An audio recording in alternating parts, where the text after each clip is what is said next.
Secretary. Mr. President, I move that the Senate President will now take his oath as the presiding officer of the impeachment proceedings, Mr. President. I so move, Mr. President. Any objection? Hearing none. Motion is the motion is approved. Chair would like to call on the Senate Secretary to ascend the rostrum to administer the oath.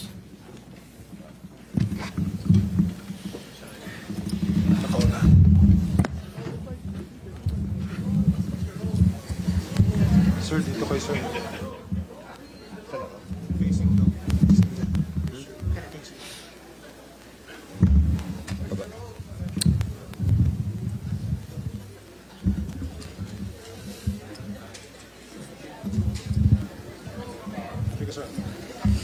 Sir, please raise your right hand and repeat after. Walang mic, sir. Okay na, sir. Importante kayo naman din. I, Francis Cheese G. Escudero, solemnly swear solemnly swear that in all things appertaining to that in all things appertaining to the trial of the impeachment of the trial of the impeachment of Vice President Sara Zimmerman Duterte, Vice President Sara Zimmerman Duterte, now pending, I will do impartial justice according to the Constitution according to the Constitution and laws of the Philippines. and laws of the Philippines. So help you God. So help me God.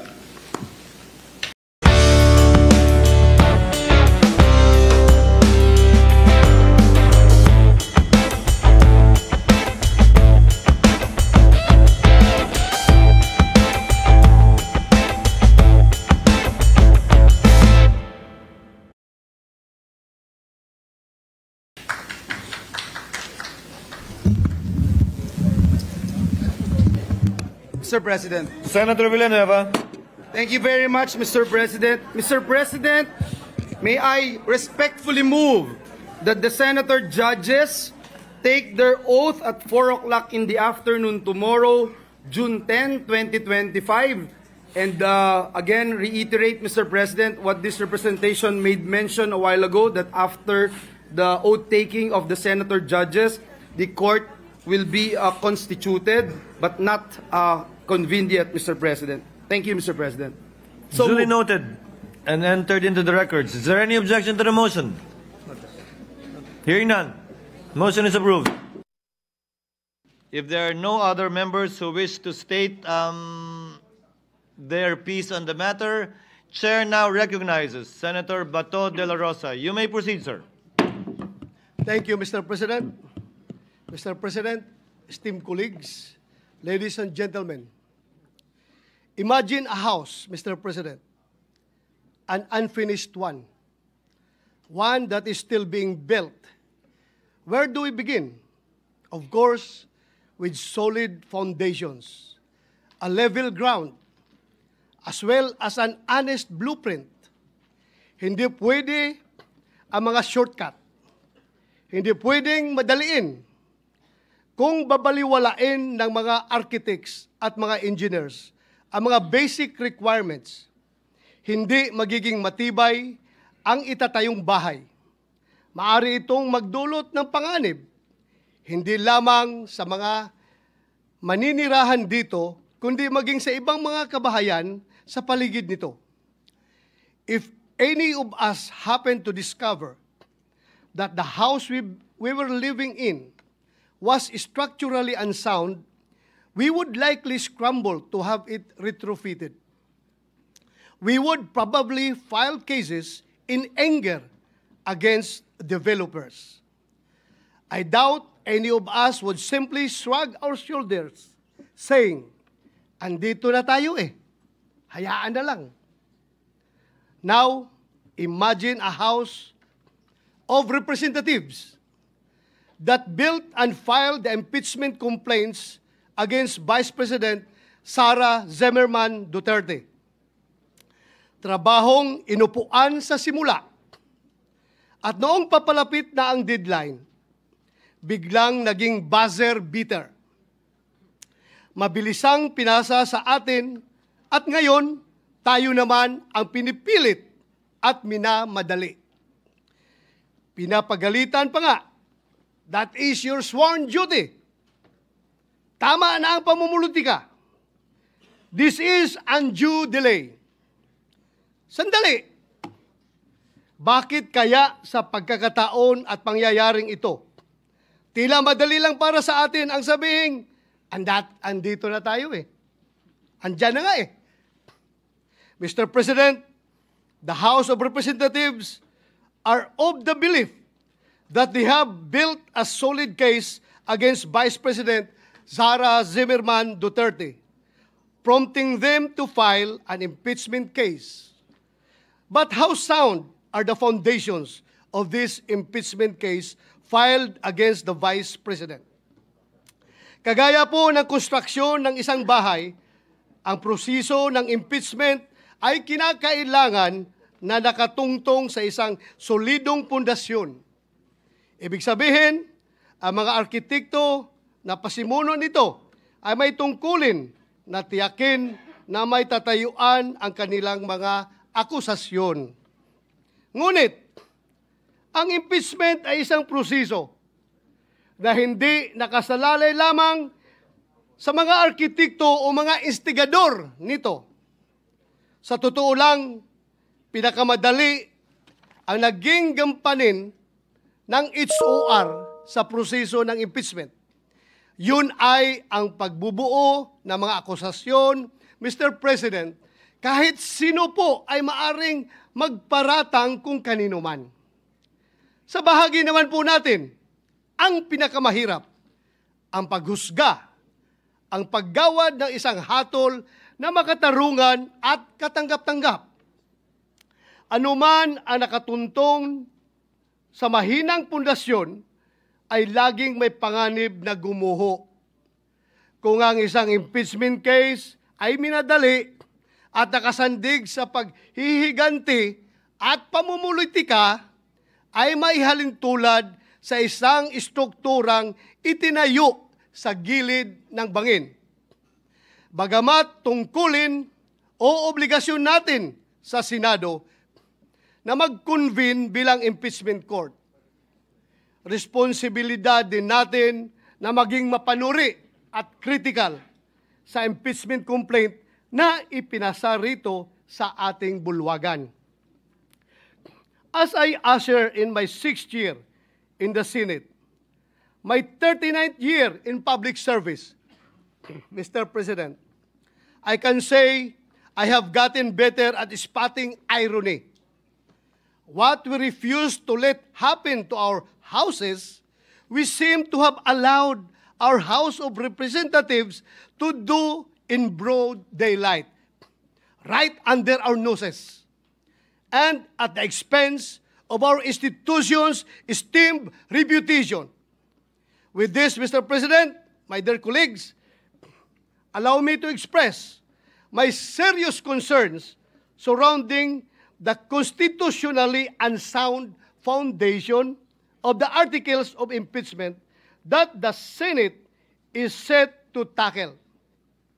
Article 11, Section 3, Paragraph 2 of the 1987 Philippine Constitution provides that a verified complaint for impeachment may be filed by any member of the House of Representatives or by any citizen upon a resolution of endorsement by any member thereof, which shall be included in the order of business within 10 session days and referred to the proper committee within 3 session days thereafter, filed before the Secretary General of the House of Representatives.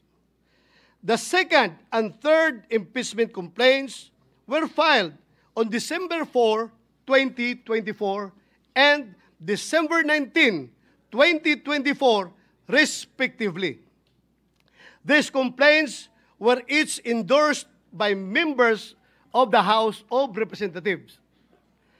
While the Constitution requires that a complaint for impeachment must be included in the order of business within 10 session days, the House of Representatives Rules of Procedure in Impeachment Proceedings require the Secretary General to immediately refer the complaints to the Speaker. Despite this, no action was ever taken by the House on the 3 impeachment complaints filed. Hindi po ito simpleng pagkalimot, Mr. President. Ito po ay tahasang pagsantabi ng kanilang internal rules at constitutional provision. Sinadya po nila na baliwalain ang konstitusyon. Maliwanag po ito sa mga naging panayam kay House Secretary General Velasco. In media interviews, the Secretary General publicly disclosed that the members of the majority of the House of Representatives asked him to withhold the transmittal of the impeachment complaints to the Speaker. Their goal then was to give themselves more time to decide whether or not to file another impeachment complaint. Pinaghintay po ng mayorya ng House of Representatives ang 3 impeachment complaint. May ganyan po ba silang kapangyarihan? Tila po, ito ay matatawag na grave abuse of discretion. Then, on February 5, 2025, more than 2 months after the first impeachment complaint was filed, the House of Representatives took the fast-track route according to Secretary General Velasco. Kung ang 3 naunang impeachment complaint ay pinadaan sa EDSA, mukhang sa Skyway po ang piniling landas ng House para sa pang-4 na impeachment complaint para maiuwi ito sa Senado. With less than an hour before the close of session of that day, the House of Representatives transmitted to the Senate a verified complaint for impeachment against Vice President Sara Z. Duterte, purportedly signed by 215 members of the House of Representatives. My honored colleagues, had the House complied with their own rules and the Constitution, the 3 previous impeachment complaints would have been referred to the appropriate committee by the time the present impeachment complaint was filed and sponsored by the members of the House of Representatives. In other words, Your Honors, the intentional inaction of the House of Representatives allowed its members to purportedly circumvent the 1-year ban enshrined in Article 11, Section 3, Paragraph 5 of the Constitution. Given the glaring circumvention of the Constitution, should we allow impeachment complaints which are constitutionally infirm to be heard and tried by this body? Kung defective po ang foundation ng impeachment complaint, marirepair o marirehabilitate ba ito ng pag-convene ng impeachment court? Hindi po ba mawawala ng saysay ang pag-convene ng Senate as an impeachment court kung malinaw na labag sa konstitusyon ang nais nating itayo? Kaya, ang impeachment ay isang sensitibong proseso. Sa pagsampa pa lamang nito, binabato na agad ang akusado ng putik na kahit maakwit ay tila habang buhay ng nakamansa sa kanyang pagkatao. Pagkatapos ng impeachment, anuman ang magiging hatol, the damage done to the reputation of the accused will forever be irreparable. He or she will never be the same again. Some of the members of this august body may not agree with me and may take a different view as to whether the 1-year ban has been violated by the House of Representatives. To settle this issue, the separate opinion of Chief Justice Renato Espono in Francisco versus House of Representatives provides this body a direction on the course of action that we may take when confronted with the same issue I laid down. Former Chief Justice Pono said that before the Senate is convened as an impeachment court, the Senate, which has primary jurisdiction over the case, can already decide the question on whether the one-year ban has been violated or not. That is why, insisting ako na ma-deliver ito before we convene as an impeachment court. Hindi po natin kailangang hintayin magbagong anyo ang Senado at maging isang ganap na impeachment court. Ngayon pa lamang ay maaari na nating pagdesisyonan ito. Sumunod ba sa saligang batas at sa internal rules ng mababang kapulungan ang impeachment complaint na kanilang ipinasa dito sa Senado? Nasa Senado po ang pagkakataon upang magwasto.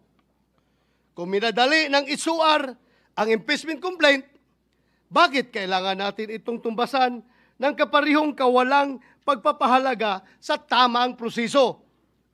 Madalas po natin sabihin, dito sa ating kapulungan, we are men and women of rules. Manatili po tayong ganon, malayo mula sa ingay at impluensya ng kung sino mang may mga personal na interest at pakinabang sa pagmamadaling ipinipilit sa atin.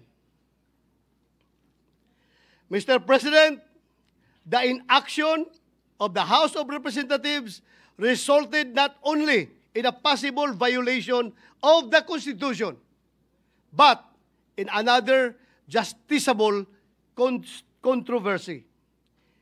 It is worthy to note that its new Congress, empowered by a fresh electoral mandate in both the House of Representatives and the Senate, is not bound by the legislative actions of its predecessors.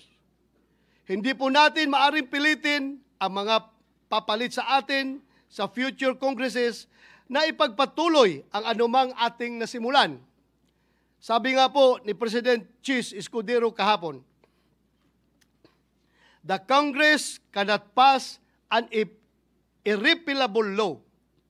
Lahat ay pwedeng baguhin at galawin ng mga sumusunod na mahahalal sa Kongreso. Maari pong hindi sila gumalaw at hayaan lamang na nakatiwangwang ang anumang proceeding na sinisimulan ng mga nauna. When the fourth impeachment complaint was submitted, the 19th Congress was teetering on the brink of a long slumber. The Senate is now being urged to convene with only 2 session days, 20 days remaining before the 19th Congress closes. Hindi man po ako abogado, alam ko pong walang kaso, mapasibil, administrative o kriminal na dinidinig sa loob lamang ng isang buwan. Naghihingalo na po ang buhay ng 19th Congress. Bakit po natin ipipili? Naman po sa ating Rules of Procedure on Impeachment Trial,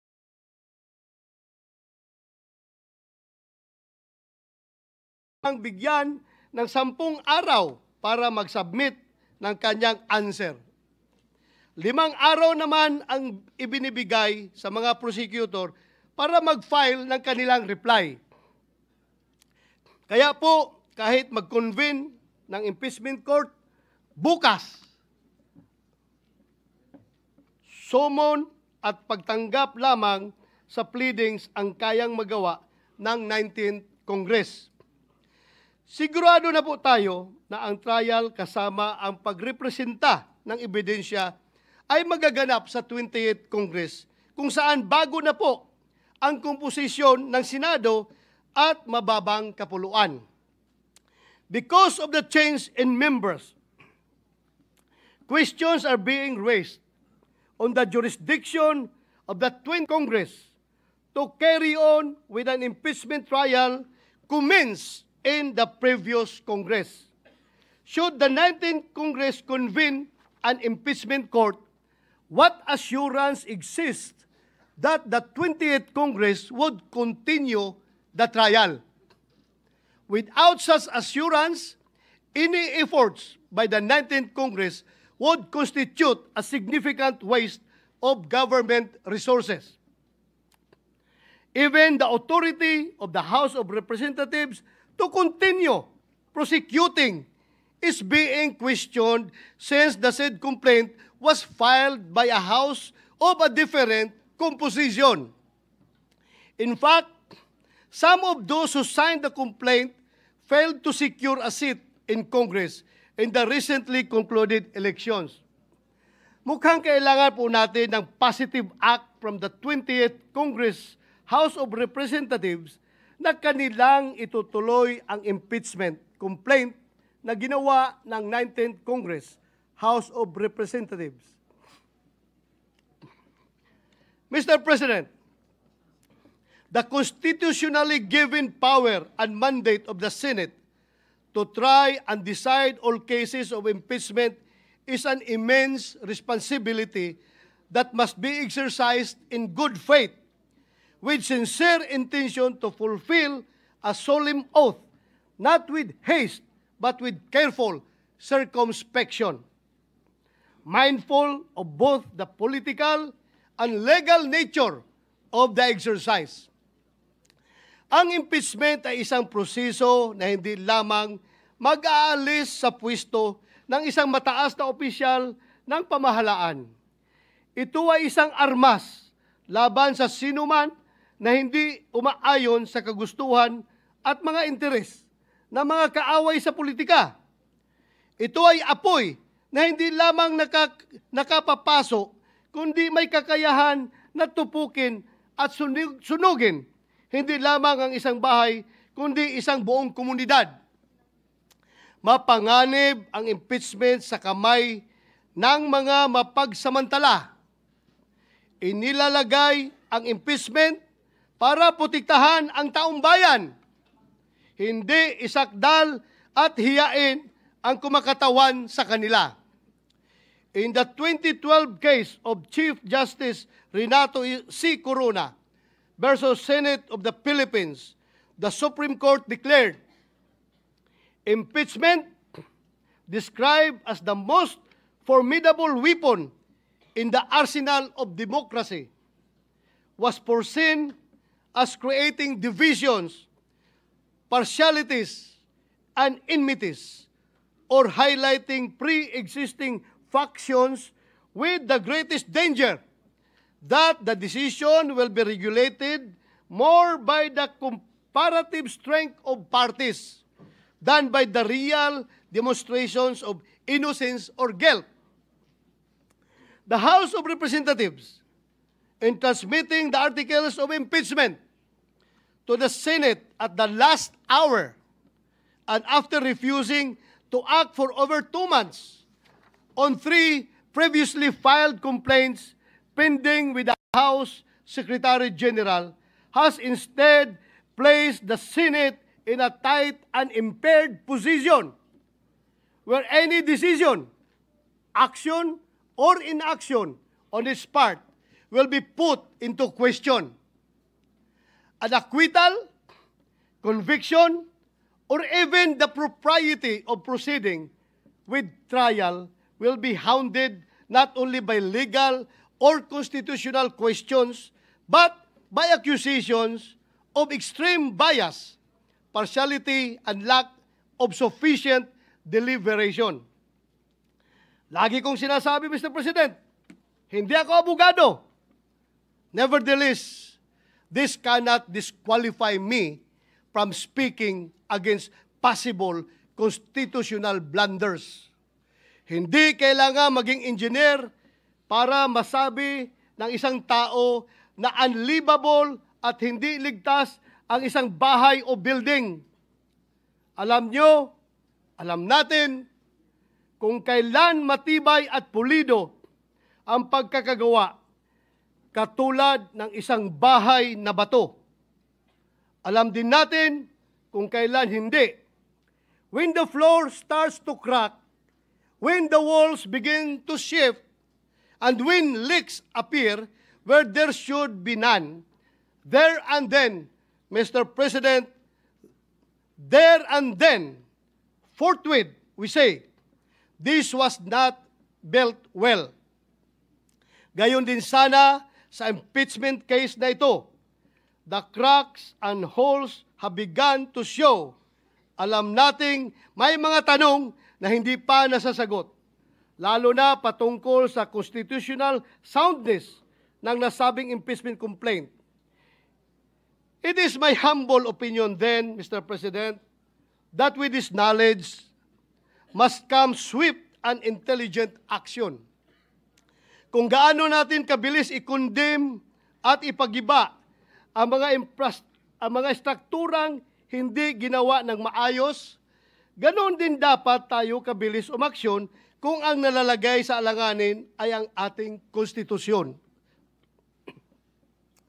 In the spirit of true action, therefore, allow me to end by moving.